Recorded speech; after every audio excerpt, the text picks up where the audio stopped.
Your brain might just help you learn something in more ways than one. Welcome to Dr. Gary Bell's Absurd Psychology. Dr. Bell is a licensed marriage and family therapist. He'll be your guide on this crazy exploration designed to bring life back to our existence. Can you become the element of change in an ever-changing world? Possibly, but you've got to listen on to find out.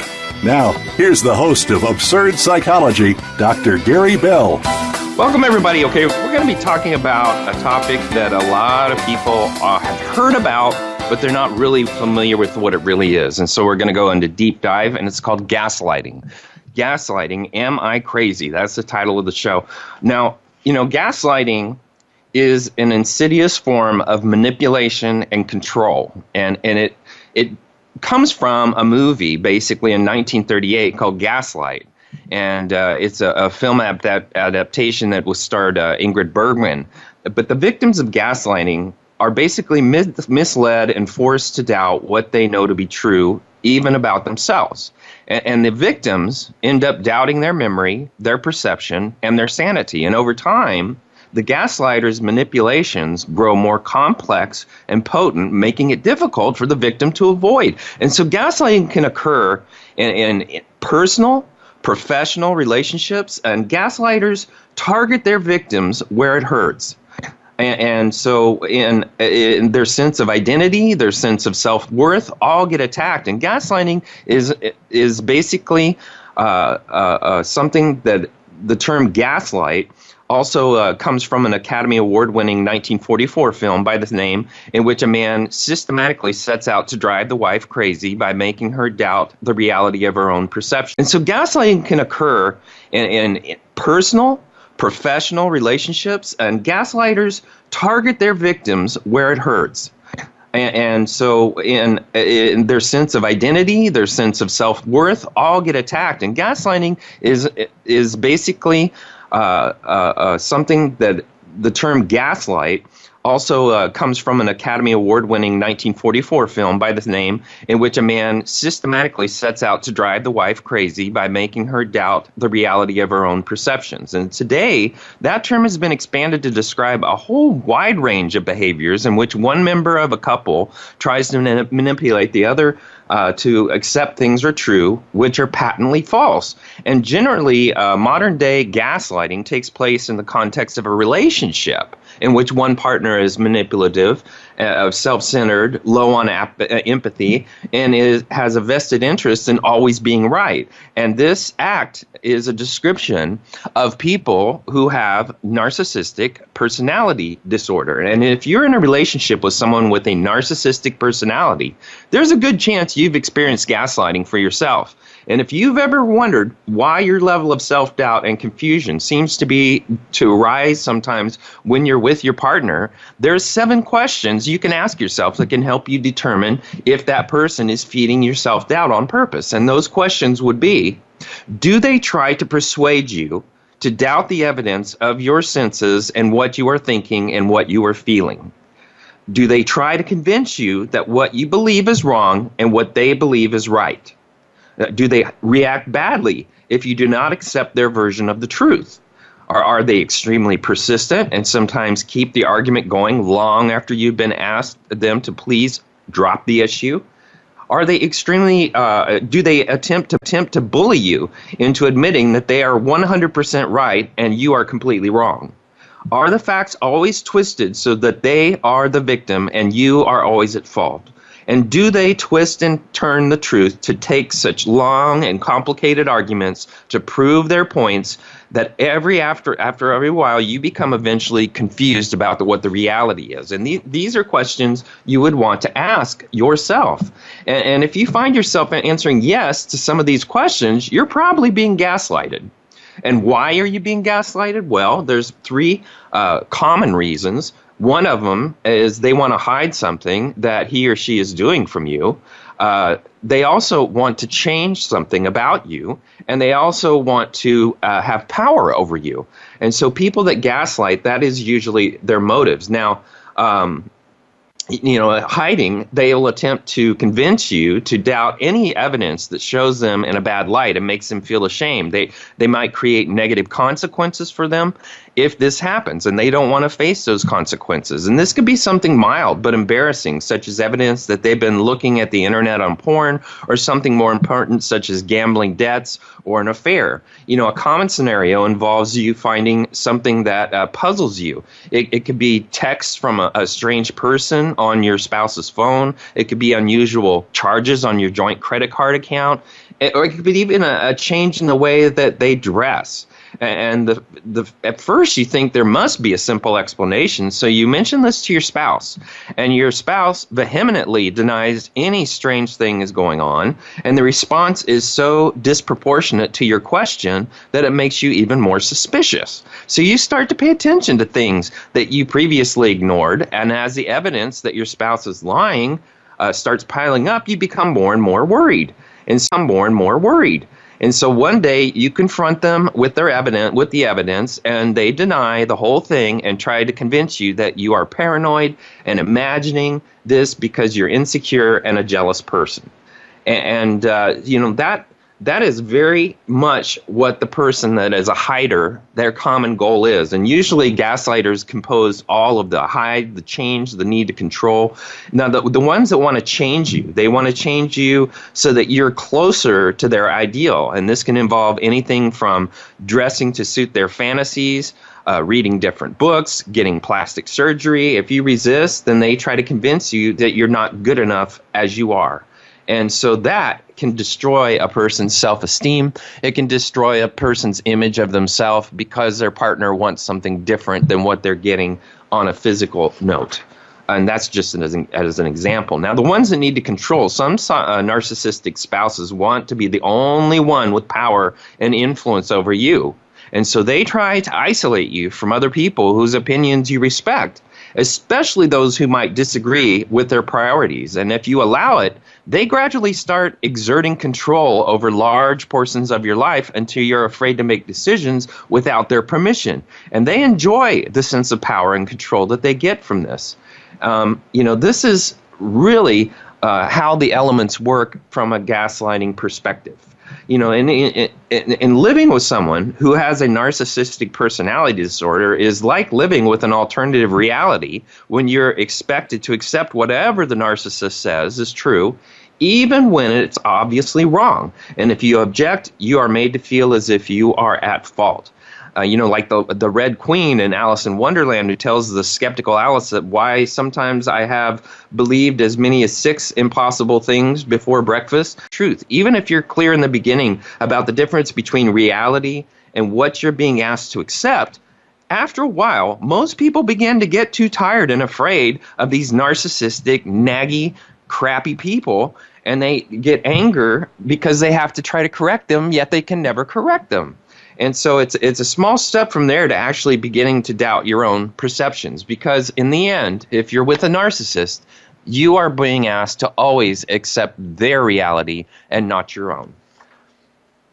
Now, everyday gaslighting, it systematically causes people to distrust their interpretations, and it gets a lot of attention, especially lately.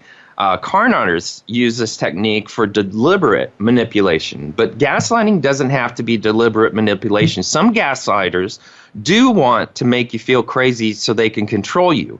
Others may simply feel sane themselves and who can't admit that they're of two minds and so blame you for misunderstanding them. And imagining someone of two minds, call them mind A and mind B. Mind A says something to you that you challenge, but you challenge only reaches mind B, and mind B denies it. It would never say such a thing. You must have heard me wrong. And they declare that in an honest way, but that's because they live in a sense of their own reality and not a reality of listening to other people's perceptions. Gaslighting would be a symptom of people who insist that whichever of their attitudes they're experiencing right now is the only attitude that they have. They shift between attitudes, but they deny it. And if you don't go along with their delusional belief in their mental consistency, you must be crazy. Gaslighting, as such, can be a relatively innocent crime, a crime against your sanity. And that doesn't relatively innocent crime, a crime against your sanity. And that isn't motivated by malice or a desire to manipulate you, but merely by someone's need to feel consistent at any cost, even if the cost is falsely blaming others for misunderstanding them. And this kind of gaslighting happens to a lot of people, everyday interactions, even people who mean well. You know, there's no denying that con artists and bullies will gaslight. But not just gaslighting is a common symptom of people who hold back and with self-certainty to be a virtue and ambivalence as their vice.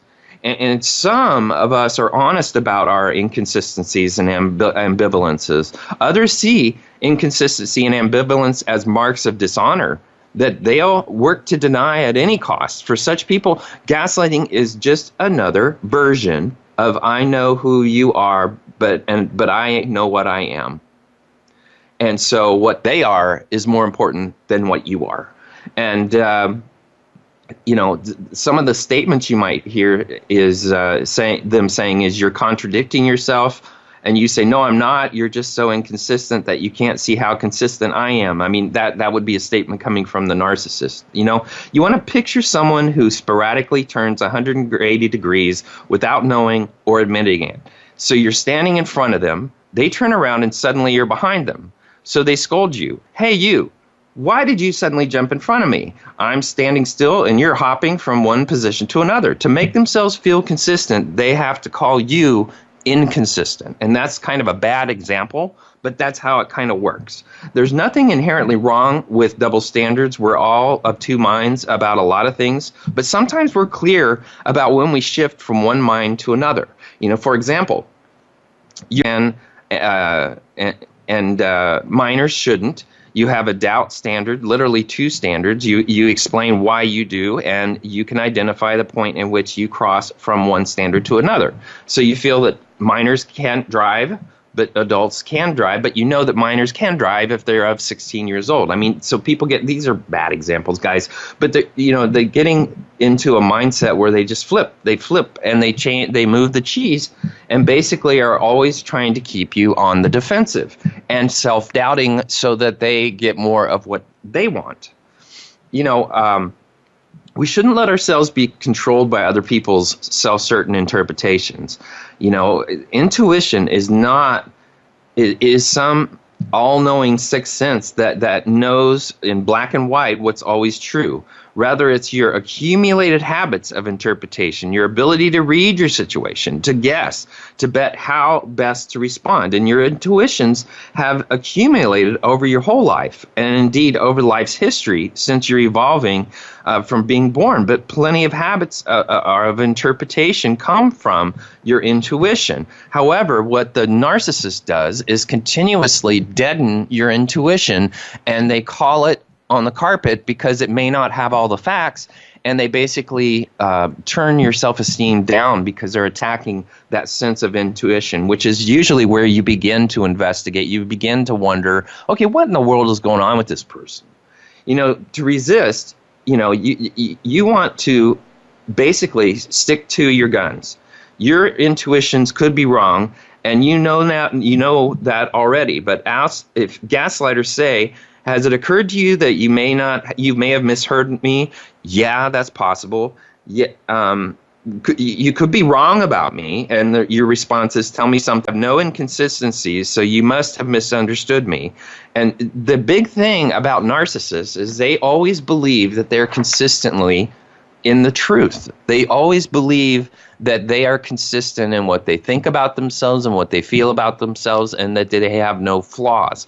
And so what they continue to do is make the world see their perspective and make the world accept their perspective, especially their partner, and that is how they operate. Now, if what you want to do as a person, you have to know that your perception of the truth is yours, and that you're entitled to, and that you're able to observe, and you're entitled to that too. Even if the narcissist will knock you down, the main thing you want to do is remain defiant. You want to recognize there will be no accountability with this man or with this person. You want to let go of wishing things were different, and you want to develop healthy detachment from that person so that they cannot hurt you. You have to understand that a lot of their weapons come from words. A lot of their weapons come from words because they like to keep you off balance. And so, as a couples therapist, I see a whole lot of couples with issues around betrayal. And this could involve affairs, polygamy, secret offshore bank account, anything hidden by one partner that is revealed. But the reveal can lead to emotional trauma in a victim. Why? Because the victim's brain must now continually review history and reorganize their experience to fit the new information. And this can be very, very disorienting. Betrayal is exacerbated by lying inherent in it, and the longer a person lies about something, the worse the insult to the victim's brain, and the more difficult the healing process. And I got to tell you, it is hard for people to heal when they have been gaslighted in a relationship.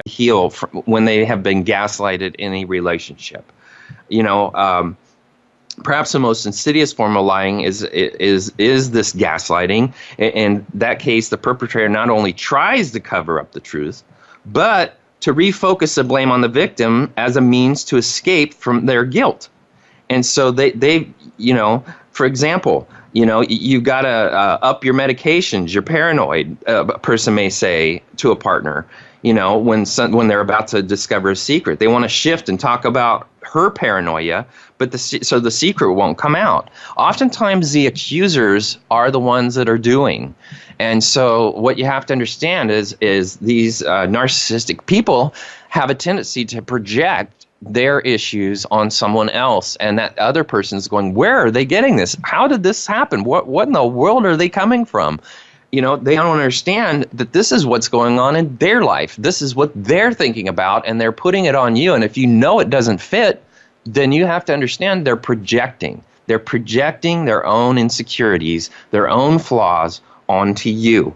And that's what makes you think you are absolutely crazy. As a therapist, gaslighting is particularly sinister because it goes further than lying and covering up. Recovering from betrayal is not easy for couples. Recovery from emotional trauma of gaslighting is even far more, because it is so subconscious and it is so manipulative that it is hard for a person to understand what reality is, and just trying to get them back to reality is very difficult, especially if they maintain their relationship with the narcissist. Why bring this up? Because gaslighting is not limited to relationships between two people. It can occur on a national level. And I think what we've seen in this last year with our media, we as Americans are in a committed relationship when the government passes along information, and our sanity as individuals as well as a nation depends on the climate of basic trust. But now what we're seeing is that we can't even trust the people that give us information, and that is crazy.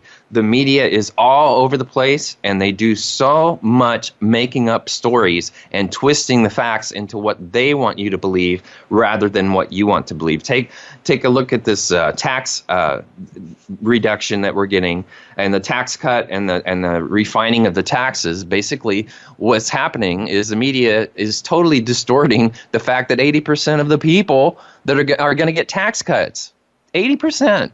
But only 17% of people in America, in the United States, believe they're going to get a tax cut. Where does that come from? That comes from our lovely media.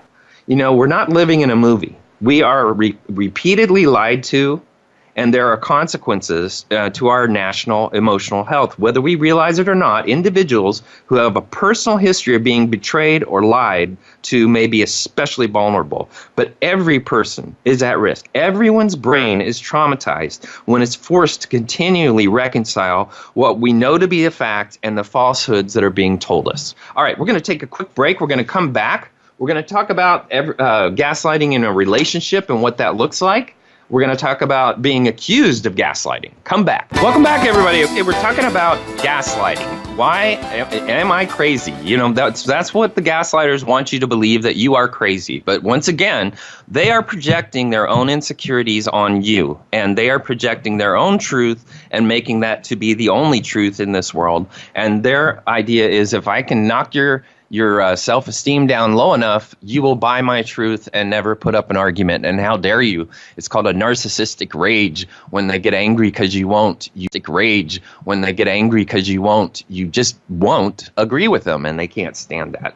You may think it doesn't matter, but gaslighting, that we're all able as adults to discern facts, but it's also an underestimate to very real effects of gaslighting. That the perpetrator gaslights because they know how effective and disorienting it is. And they do it because it is a powerful way to manipulate others. And they do it because it takes the focus off of whatever they're doing and that they don't want you to know about it. And they may well get away with it because there's not always either a detective or a therapist or, in any case, a news outlet or a governing body available to help pick up the pieces. And so they get away with it by trying to fake a truth. Gaslighting is a tactic of which a person or entity, in order to gain more power, makes the victim question reality. It works much better than you think. Anyone is susceptible to gaslighting, and it is a common technique of abusers, of dictators, of narcissists, cult leaders, and it's done very slowly. So the victim doesn't realize how much they've been brainwashed. For example, in that movie Gaslight in 1944 that I mentioned earlier, a man manipulates his wife to the point where she thinks she is losing her mind. So this is what people who gaslight typically use the following techniques. They tell blatant lies. It's an outright lie, yet they are telling you this lie with a straight face. Why are they so blatant? Because they're setting up a precedent. Once they tell you a huge lie, you're sure not, if anything they say is true. And you keep you unsteady, and they keep you off kilter, which is their goal. Just take, for example, as somebody, you come to your house and you see the gardener in the backyard, whatever, somebody laying on top of your wife, and then she says, I thought I was having a heart attack and he was giving me CPR. And so suddenly her reality is what she pushes until you finally believe her, and maybe you give the gardener a bonus for helping your wife. But the truth is, what you saw may be the truth of what you saw. And so a lot of people, they use that blatant lies, these obvious lies, to try to distract you and try to make sure that you deny your truth is the truth. And you may accept that because it's too painful not to. It's too painful for you to accept the reality that the narcissist is actually doing something that they shouldn't be doing. And they also deny they ever said something, even though you have proof. They said they would do something, you heard it, but they out and out deny it. And it makes you start questioning your own reality. Maybe they never said that thing. And the more they do this, the more you question your reality by trying to accept their reality. So they make these commitments because they think of themselves as godlike. They make these great commitments, and then they don't follow through, and then they're like distort the truth to make sure that you think that they didn't make the commitment. Usually narcissists want to get acceptance from everyone. And by the way, a narcissistic personality is not necessarily an evil person. They're somebody who has developed a coping skill with life to get themselves out of bad decisions that they make and impulsive things that they shouldn't be doing. But you have to understand that narcissistic people live in a role rather than a reality. They live in a what they think of themselves. A lot of them have highly visible jobs or have situations where they can just hide behind it and deny their own human flaws. And so the truth is deny their own human flaws. And so the truth is they are very much set in with a coping skill. It's not evil. It's just a way that they grew up, and it's sad. They also use whatever's near and dear to you as ammunition. They know how important your kids are to you, and they know how important your identity is to you. So those may be one of the first things they attack. If you have kids, they tell you what you should not have had, that you should have not had the kids. They will tell you that you're not a worthy person. Or you could be a worthy person only if you didn't have a long list of negative traits. And they basically attack the foundation of who you are to the point where you're going, who am I? Who in the world am I? Because you're getting defined over and over, and they just wear you down. They wear you down with their reality, and at some point, you give up the fight, and every time you see it coming, you just back down and accept, and eventually that becomes who you are in your mind, is much less than what you were before you walked into the relationship. And by the way, this can happen at work. This can happen at home. This can happen in friendships. This can happen anywhere, in any place where you spend time with another person in a committed situation.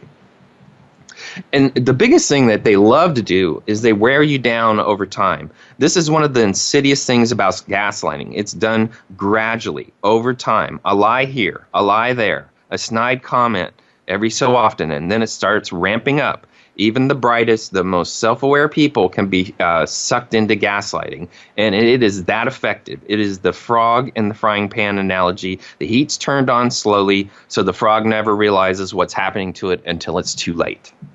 Their actions do not match their words. When dealing with a person or entity that gaslights, look at what they are doing rather than what they are saying.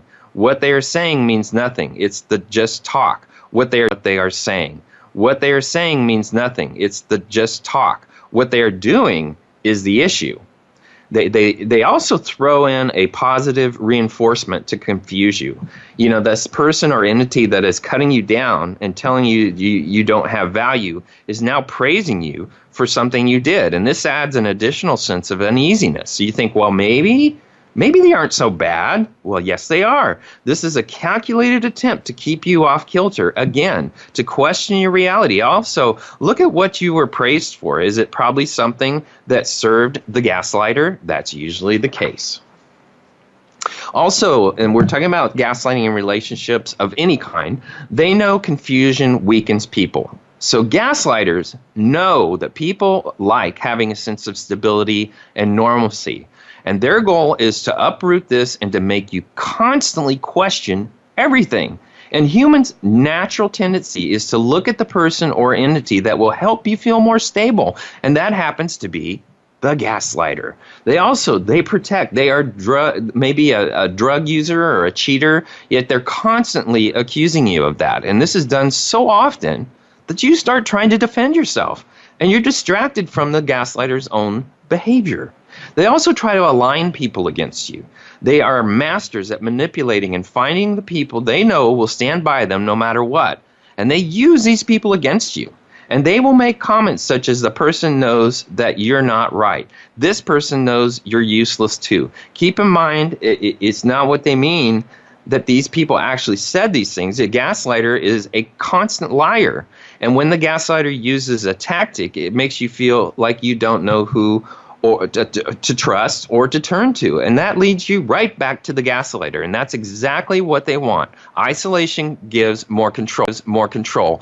And sadly, many times a gaslighter will go after the children and align them against you. And that is the sad truth. And they operate that way because they want to always keep you off balance. And they need that power differential in the relationship. This is not love, folks. This is a love of themselves. They also tell you and others that you are crazy. And this is one of the most effective tools of a gaslighter because it's dismissive. The gaslighter knows that if they question your sanity, people will not believe you when you tell the gaslighter is abusive or out of control. And that is one of their master techniques. They will publicize what they think is you being crazy. And you may be crazy because you don't even know who you are anymore because they define you so negatively. Also, they tell you that everyone else is a liar. By telling you that everyone else, your family, whatever, anybody is a liar, it again makes you question your reality. See, you've never known someone with the audacity to do this, so they must be willing to tell the truth, right? No, it's manipulation. It makes people turn to the gaslighter for the correct information, which is not oftentimes correct at all. So the more you're aware of these techniques, the quicker you can identify them and avoid falling into a gaslighter's trap. Now, gaslighters basically love to accuse you of gaslighting. You know, they will basically, here's some of the things that you're going to see in a gaslighter as a trait, as a symptom. They blatantly lie. They do the splitting, pitting you against other people and other people against you, or other people against other people. They work to align others against you. They also tell others that you're crazy, unstable, manipulative. They lying about things that they said or did, even though you swear those things happened. They tell you they don't like your family, your friends, but for vague reasons. And many gaslighters cheat in relationships, yet they accuse the victims of cheating. They accuse the victims of being addicts when they are true addicts. They accuse the victims of manipulation when they are the ones that manipulate. And gaslighters will accuse others of actions even when there is a direct evidence that they are the ones engaging in those behaviors. So why do they do this? They're doing preemptive strikes and are projecting their own insecurities. So what is a preemptive strike? Well, first, the preemptive strike tactic. The gaslighter is cheating, so they're planning the secret meetings with their lovers and getting a rush from it. They're invested in keeping up the charade, and to keep you off kilter, they start accusing you of cheating. And the goal is to keep you so busy defending yourself and being emotionally distraught that you don't have enough time to pay attention to the gaslighter's own behavior. And by accusing you, the gaslighter has brought themselves time. And so now the gaslighter can go as far as claiming they saw you out with someone when in fact you're at home waiting for the gaslighter to show up late from work or whatever. And the gaslighter has you in a bind. You can't prove that something never happened, but you try to prove to them that you did nothing wrong. But whatever evidence you produce is not good enough for the gaslighter. So you become more concerned about being falsely accused than paying attention to the gaslighter's own behavior. The gaslighters may even present evidence to others of being manipulated by the victim. And this evidence may be completely fabricated by the gaslighter or the gaslighter them. For example, a gaslighter tells your friends that they are sure you are cheating because you claimed you were working late for a few nights this week and actually were working late a few nights this week to earn extra money in overtime. But the gaslighter conveniently leaves this fact out, and they are bad-mouthing you because you're not following the pattern that they normally see you. And so their insecurity is to basically convince everyone that you're having an affair. And they're right and you're wrong is the goal. And that is the sad way that they work.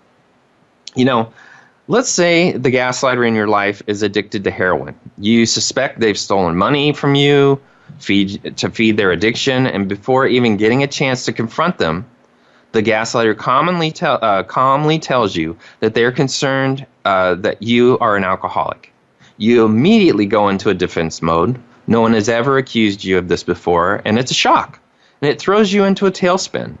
So the gaslighter brings up times where they knew you were drunk, but you don't recall any of these times. And the gaslighter even may accuse you of blacking out and claims that's why you can't remember. And you start questioning your own sanity. And this is exactly the goal of the gaslighter. Meanwhile, the gaslighter keeps using and stealing.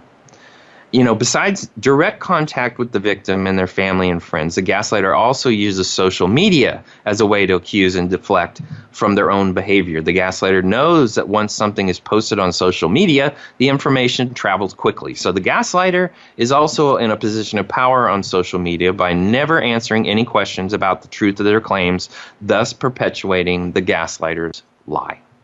Now, projecting. What is that? Well, the gaslighter may accuse you of manipulative because you're projecting, one of the most commonly used defense mechanism of a gaslighter. I can't so I'm going to put it on you.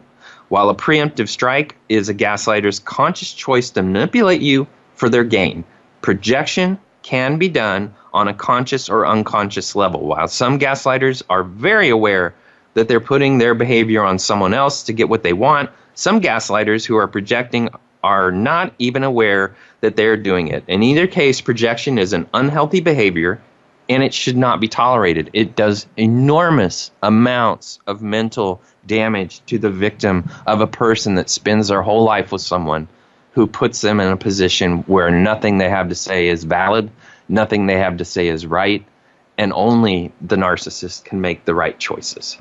You know, Some gaslighters basically project unconscious guilt or shame. In the case of a narcissistic personality, narcissists feel they are totally okay and think that everyone else has a problem. And this is called ego-systonic behavior. And it's very difficult to get a narcissist gaslighter to get help through counseling because they think you have the problem, not them. And projecting their behavior can get you to the point where a gaslighter delusionally believes that they are being persecuted by the victim, when in fact, the opposite is true. Whatever the origin of the gaslighter's accusatory behavior, they are still 100% responsible for it. Treat all cases of accusations towards you as what they are, accusations and not facts. And there's no need to spend your extra energy trying to defend yourself because it will never be good enough. Instead, take a hard look at whether the behavior or the gaslighter accused you of is actually something they are doing, and don't let smoke and mirrors get in the way of uncovering the gaslighter's behavior for what it is, a manipulation of you and other people.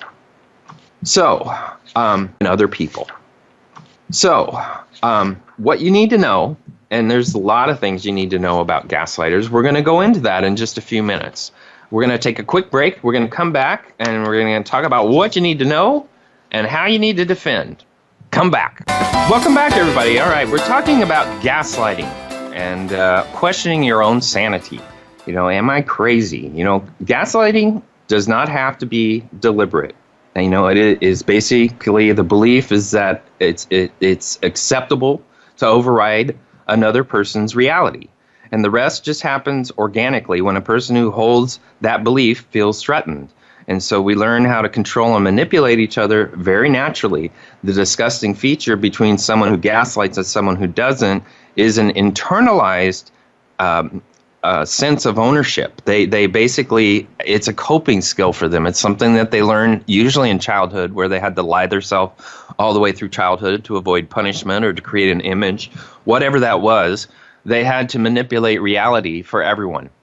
And some people would believe that reality stern fast just because it avoids conflict. And basically, a lot of people do not like conflict. Most people don't. And so what they do, they view conflict as a negative thing. They don't view conflict from an adult-like situation where you're just speaking to your emotions rather than demonstrating. And so by not wanting confrontation, the gaslighter looks for people who are non-confrontational so that they can surround themselves with those folks, so that when they throw conflict out, the other people fold down because they don't have to deal with it. Gaslighting tends to follow when intimidation is no longer acceptable. Gaslighting is happening culturally and interpersonally on an unprecedented scale. And that is the precedented scale. And that is the result of a societal framework where we pretend everyone is equal while trying to simultaneously preserve inequality. And you can see that in the media constantly. For instance, every time an obvious hate crime is portrayed as an isolated case of mental illness, this is gaslighting. The media is saying to you what you know to be true is not true. Domestic violence wasn't even seen as a serious crime until the 70s. So did we in the last 40 years just address the beliefs that caused domestic violence? No. But now you can beat out. Now if you beat your wife, you're considered to be a bad guy, or if you beat your husband, you're considered to be a bad person. So what do you do with all these beliefs that would lead you to violence? If violence is no longer acceptable option, you use manipulation and you use gaslighting. Our entire legal system is based on interpretation of the law and the manipulation of reality to fit those laws. And that is the bad side of, and that's why there was a lot of bad lawyers out there, because they use gaslighting to manipulate reality to fit what their desired outcome is. Manipulation and gaslighting are distinct behaviors. Maybe a better way to put this is that gaslighting is like a type of manipulation, but not the only type. Manipulation usually centers around a direct or an indirect threat that is made in order to influence another person's behavior. But also gaslighting uses threats as well. but it has a goal of actually changing who a person is, not just their behavior. It's important to recognize that gaslighting and garden variety manipulations are not the same. Both will degrade your self-esteem, but gaslighting, when effective, will actually damage your trust in yourself and your experience of reality. That's hard. That is hard on a person because now they don't believe that their decisions are worthy of making. They begin to question who they are. They start to question everything about you because every relationship is based on trust. And if you can't trust, if you can't trust yourself, you can't have a relationship with yourself. And so that creates a very distinct problem in the person that is with a gaslighter. Also, gaslighting does not always involve anger or intimidation. And now there is a book, it's called The Gaslight Effect, and it refers to the type of gaslighting called glamour gaslighting. This is where the gaslighter showers you with special attention, but never actually gives you what they need. They put you on a pedestal, but then they're not there. In fact, they may get angry at you when you need a shoulder to cry on. And it becomes difficult after a while to identify why is it that you feel so alone and so hollow. In another type of gaslighting, the gaslighter is always transformed into the victim. Whenever you bring up the problem, you find yourself apologizing by the end of the conversation. For me, these are the worst, for anybody, these are the worst type of exchanges because every gaslighty relationship is different. There's no specific pattern. If you say something to them, they might have a very strong emotional reaction to it, far above what you have anticipated. Some people, they appear to be, let's say, in a great relationship, but let's say somebody is sick and has to go to the hospital. Well, they get upset because they have to take you to, they're upset because they have to sit. They're not worried about you and being sick. They're worried about their situation and what the inconvenience it has on them. It's inconsistently implied that, people are lying. What I mean by that is, usually when people are lying, there's a lot of perception involved and there's not a lot of fact. And so what the narcissist, the gaslighter, wants to do is they want to rely on the fact that there are not enough facts to prove your case. And so they develop facts around what they're doing, and that's usually a highly concocted story to basically throw you off and make the whole thing get settled so that their truth is what it is. If you find yourself not ever feeling heard in a relationship and that they do not really care what you have to say, then you're going to find yourself having enormously low self-esteem, number one, and you're going to find yourself resenting that partner enormously. It's not normal to be able to remember what happened. This is more than anything is something most people wish they would have known. It's usually a great secret that you're being gaslighted. And, there might be conversations where you'd start standing in the kitchen and end up in the hall on the floor. And just days after it happened, you'd not be able to remember what happened. And you'd even remember the conversation about it because the abuser would continue to abuse while you're with them. That abuse, you go into denial. And if you're shutting down and what I'm trying to say is you have blackouts. You have times that you don't remember because you basically want to escape from the gaslighter. And another technique of gaslighters is they want to settle things right away so you will stop questioning. So what they do is they may keep you up all night long when you have to go to work the next day just to prove themselves right. They will keep driving that point and driving that point and driving that point. And when they do that, and they constantly do that, they're basically trying to wear you down and wear you down and wear you down to the point where you won't fight anymore. And that when they do that, they're basically trying to wear you down and wear you down and wear you down to the point where you won't fight anymore. And that's what their goal is, so that you will know that there is a punishment for not believing their truth. There are distinct stages that where it can progress after the relationship is over. The gaslighter does not simply need to be right. They also need for you to believe that they're right. So in stage one, you know that they're being ridiculous, but you argue anyways. You argue for hours without resolution. You argue over things that shouldn't be up for debate. Your feelings, your opinions. your experience of the world. You argue because you need to be right, you need to be understood, you need to get their approval. So in that first stage, you still believe in yourself, but you are unwittingly put that belief up for debate. The next stage, you consider your gaslighter's point of view first and try desperately to get them to see your point of view as well. So you continue to engage because you're afraid of what their perception of you says about you. And winning that argument now has one objective: proving that you are still good, kind, and worthwhile. That's that's where you're coming from. Now, in that third stage, when you are hurt, you first ask, what's wrong with me? You consider their point of view as normal. You start to lose your ability to make your own judgments, and you become consumed by understanding them and seeing their perspective, and you live and obsess over every criticism, and you try to solve it for them. And that is exactly what the narcissist is looking for. They want to break you down over time, and healing from that is one long experience of trauma. And that is so hard on people because they lose themselves. There's distinct traits that make you more susceptible to gaslighting, but they can also be superpowers. There's tendency to make you more susceptible to the narcissist gaslighter. I'd strongly urge a person not to go in and try to crush these wonderful things about yourself. You care strongly about your ideas, about other people, and you want to understand and be understood, and you want to care, and you want to have an effect on other people's lives. And so don't lose that trait due to a gaslighter. Shift your priorities as far as what their opinions really are. You need to willingly change to accommodate the people around you that are healthy for you. And the people that are healthy should be the people you apply your energy to. Ironically, the gaslighter probably told you that you were selfish, cruel, and oblivious. And then perhaps your therapist told you that you need to stop caring so much because it draws you into abuse. And so a lot of people will try to fix the gaslighter. And that is the sad part of this. Empathy is important.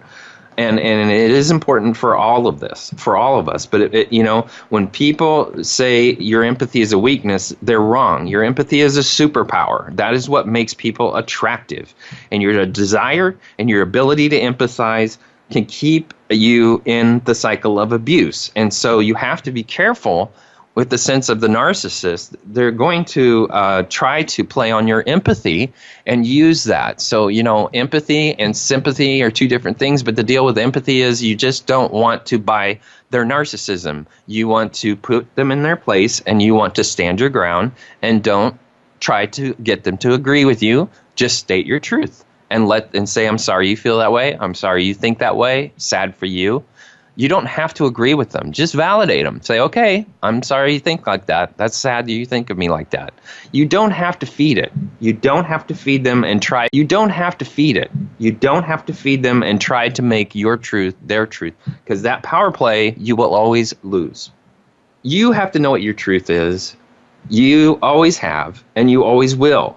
The gaslighter does not see you. You are a shadow standing in the side trying not to attract attention, while they shower their image of you with love and attention. So they act like you're a wonderful person to other people, even though they may say bad things about you in front of you, and they may put you down in some ways, but they always want everybody to see that you're having a great relationship. But the problem is, behind closed doors, they're ripping you apart. And so you have to understand what that is going on. You've got to try to call it. The problem is that narcissistic people never want to go to therapy because they are so afraid of a truth being found about them, and they feel they don't get validated, and they hate that, and so they don't oftentimes go to therapy.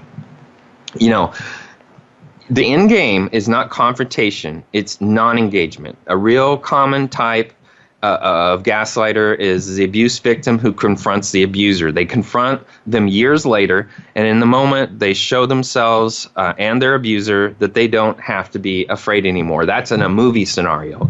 They crave catharsis because they're afraid, and they can never address their fears through confrontation in the relationship, but later on, they say your reality is not, that their reality later on is not up for debate, and here are the facts. And sometimes people in a movie will be able to come back and show the narcissist how bad they are.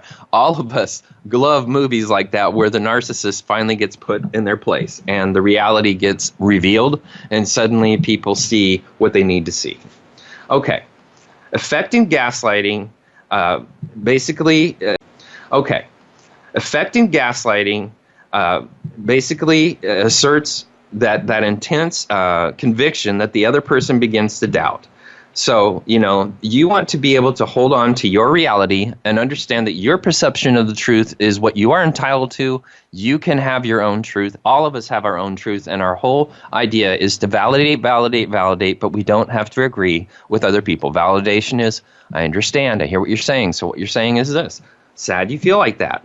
So, manipulators use the tactic of manipulating truth in order to make you lose your self-esteem. All right, that's our show. Our next show is binge eating. I'd like to thank everybody for listening. I'd love to hear from you. My email is drgbmft@sbcglobal.net or Twitter @drgbmft. Now remember, no man has a good enough memory to be successful liar. That's Abraham Lincoln. Okay, a woman's mind is cleaner than a man's because she changes it more often. That's from Oliver Herford.